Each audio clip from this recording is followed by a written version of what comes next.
Okay, welcome back. Hopefully you have taken time to map out your daily schedule and you have found times of the day or different things you can do to incorporate your relationship with Jesus in your daily schedule. That's the first rhythm that we need to prioritize. That's the most important rhythm, actually, because it's the rhythm that we spend the most time in. It's our daily schedule.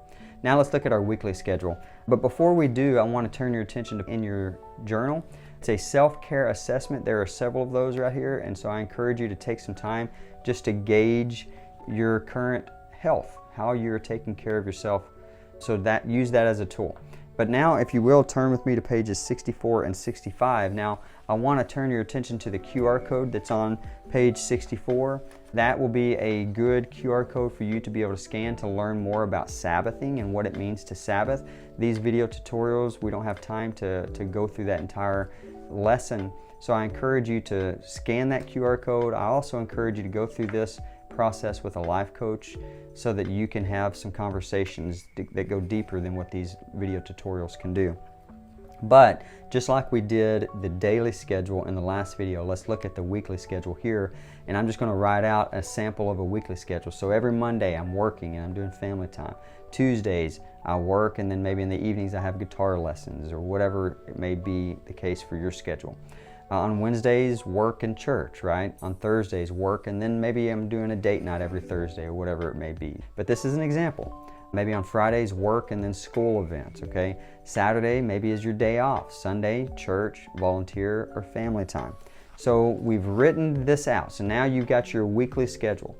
Now you need to identify 24 hours in this week that you're going to prioritize Sabbathing. Sabbath is nothing more than resting. Now, when Jesus, or when God, in Genesis chapter 1, when He created the world in 6 days, not 7 days, because on the seventh day, He rested. Now, God is God. He didn't need to rest physically or mentally. It wasn't like He was exhausted from all this work and He had to rest. He was setting an example for us, a rhythm of life for us. And not only that, what Sabbath means is not necessarily just physical rest. What Sabbath means is stopping work, even if you're not finished. Stop work, at least for this amount of time. Stop work and just enjoy the work of your hands. That's all God did. He stopped work not because He was physically tired or needed a break.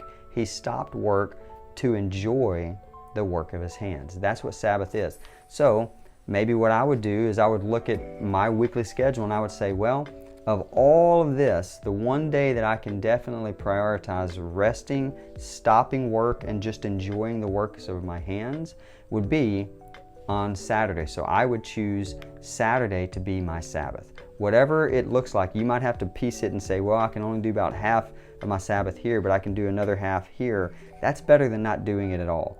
But Sabbath is ultimately this priority of us saying we're going to set a time aside for our relationship with God, for our time with our family, just to rest, yes, but more importantly, to enjoy the work of your hands.